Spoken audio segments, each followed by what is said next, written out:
Well, don't you know, he goes for what he wants. He does what he does. You love him or you hate him, and you do it just because he's America's man's man.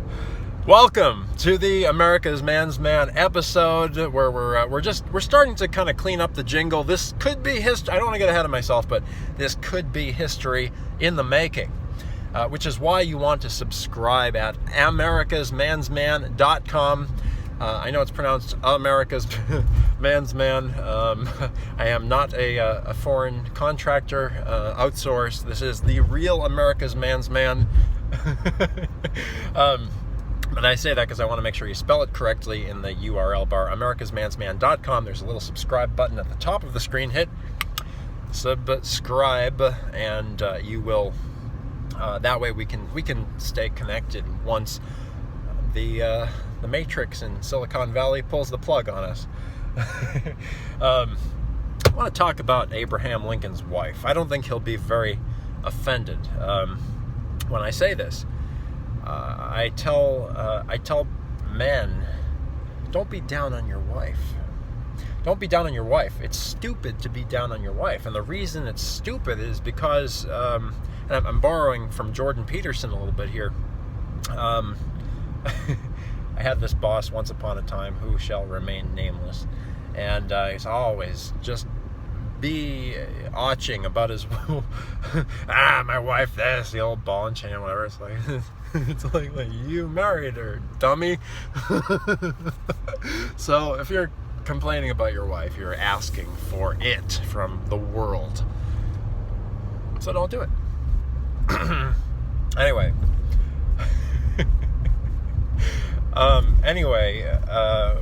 Abraham Lincoln's wife.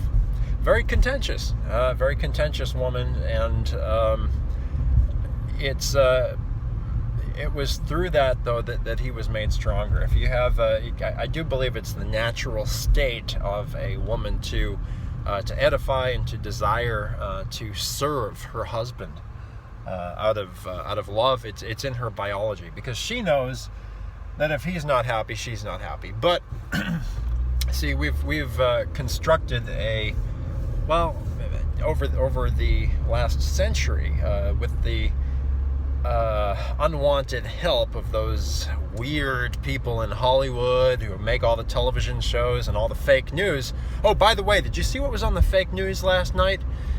They were saying something about death to America, but really you didn't miss anything, because it's the same thing that they've been yelling for the last century or so. And I think the fake news anchor ended the broadcast with a sign-off like something like that. I don't know. I couldn't really make out what he was saying, but something about Akbar, Allah.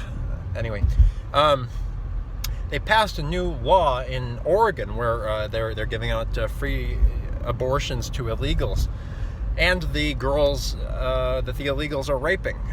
So I don't know if that's a good thing, or it's really. But that's what the left wants us to do. See, they want us to say, oh, maybe we, they're do we really want these people breeding in our country?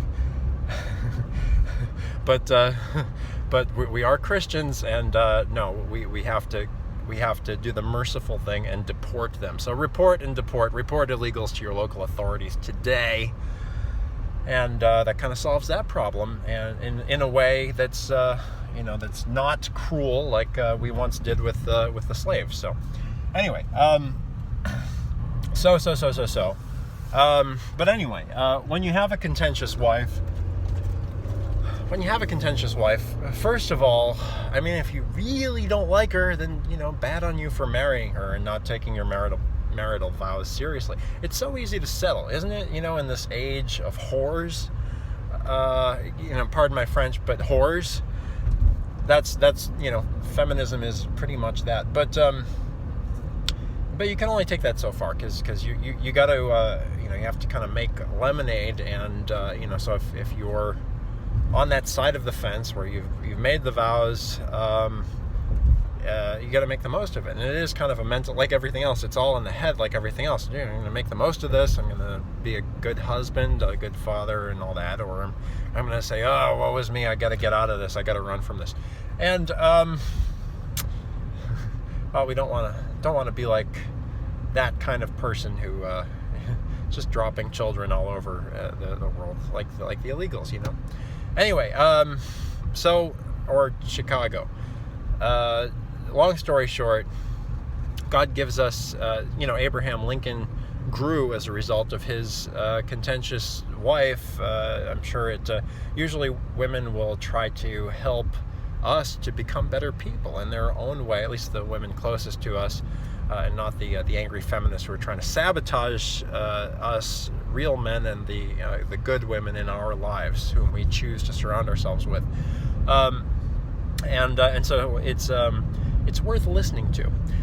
What we should never do is to say, fine, you want to be a man, you take all the responsibility and the authority. It's not sexy, and that will only result in more contention over time. Women who generally react to that by getting bored with you and throwing you away because you're a big, wet wussy. Anyway, so that's America's man's take on kind of what do you do if you have a contentious wife. I'd see it as a growth opportunity as much as possible. And if you must get a divorce, which God hates and I hate, then by all means, think twice about it. Think twice about it. Don't biatch about it to your cohort, because when you insult your wife, or when you in whatever ways you might, you're really insulting yourself, because you're saying, hey, I'm a man who makes bad deals in life, and this marriage was a really, really bad deal. And finally, God sometimes God gives us contentious women, and for whatever reason puts them in our immediate vicinity. If you're not married to them, by all means, get rid of them, because you don't want them dragging you down or distracting you from your purpose, no matter how sexy they may be on the surface. Because at the end of the day, I'll tell you what's not sexy. Abortion is not sexy. Oh yeah, oh yeah, give it to me. I'm gonna murder your child. What? Wait. He does what he wants. I can't remember the lyrics. It was very impromptu, and now I can't remember the lyrics. But the important thing is, I'm America's man's man. I hope you have a wonderful day. Thanks for being manly or womanly if you're a woman, and we'll see you in the next episode.